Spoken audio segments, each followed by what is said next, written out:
is a depiction of Yggdrasil. This is the Norse tree of life.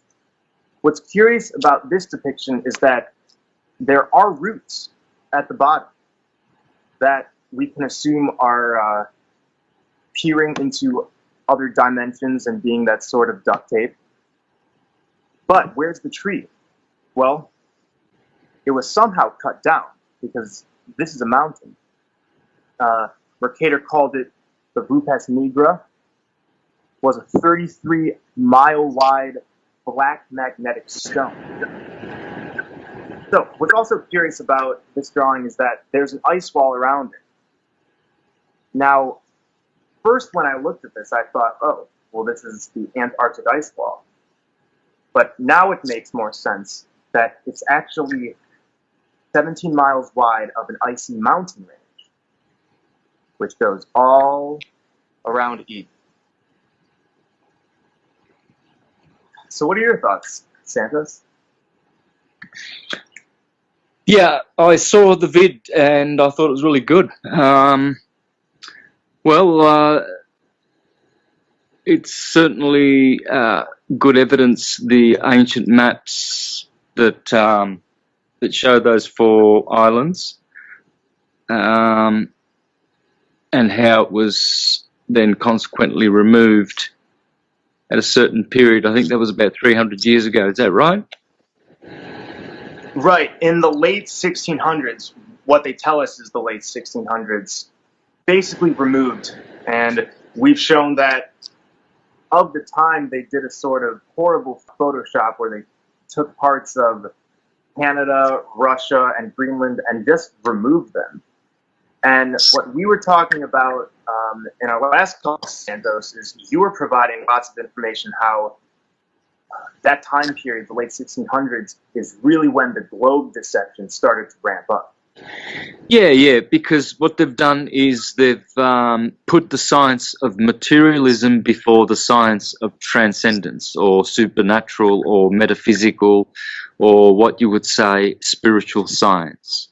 Okay, so they put material effect science, pseudoscience, scientism, before the law of God. The law of God is truth and science, not falsity and pseudoscience. So we've turned our back on God by accepting theories of men.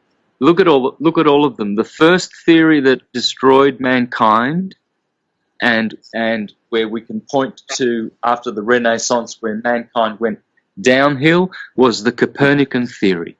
Then 120 years later, the Newtonian theory. Then 100 years later, the Darwinian theory. Then 100 years later, the relativity Einsteinian theory. Then the Jesuits, Lemaitre, with the Big Bang theory, and that was from the Jesuits. Yes, you heard right. So there's 5 theories, and they've never been upgraded. Do you know anywhere where they've been upgraded to fact? We're not upgrading the theories, but we're actually trying to prove the opposite, which is the whole point of going to the north.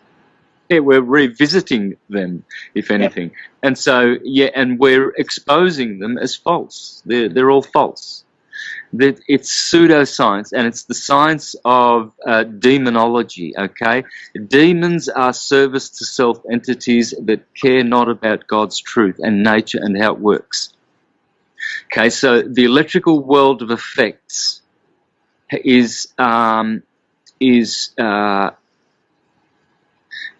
infested with false paradigms and illusions and falsities, because materialists, although they are intelligent, they're not connected to source, and they can't use their higher mind. So their intelligence is very animalistic. And so their theories are based on their deceived senses. This is how horrible the world, the hellish world that they inhabit is. It's a hive mind, and it's controlled by demons. And the demons were created. Egregores are created by people who use magic formulas to conjure up spirits and energy, and then to make vows and blood vows and pacts and covenants with satanic forces. And so what they do then is those egregores actually grow and become gods unto their system. And so the Farnese family, by creating the Jesuits with the Borgias and the Orsini and the Medicis and Gaetani, all those families there, I can mention a lot more, but those are definitely the most powerful families who ever lived for probably about 4,000 or 5,000 years. Okay, they created demons, demons of hell, and when they. Santos, my question would be, now that we're at the stage where we're awakening to this and we're figuring all this out, and where we're catching on to what's happened to us and what's been happening, what do you think is the solution, and where do you think it's heading? What is the climax of all of this? I mean, if we reveal all this truth, what is the climax? Because part of what we're trying to do is we've come to a point where we've thought, well, we've been protesting the flat earth and all these truths for so long now, but what is the end goal? And for us, going to the North Pole and finally proving that the Garden of Eden is there is hard evidence to show that, to put everything to bed, to expose these people. Do you think that is a good thing for us to be embarking on this journey to physically do this? Yeah, of course it is. Yeah, absolutely. I would like your thoughts, Santos, on Mount Meru and magnetism, because obviously all magnetism on this realm, it all comes from the center. Can I share some slides with you? Is that possible? Yeah. Okay, I'll share my screen because I'll be able to explain a lot more what I'm trying to say. See, the sun, can you see my screen? Yes.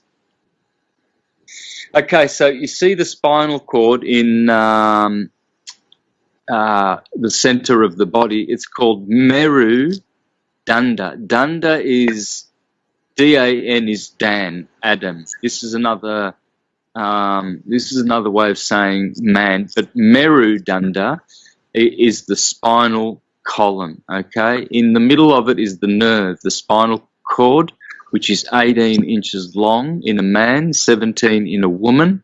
So 18 is, well, that's the magic number, isn't it? The letter R, Ra.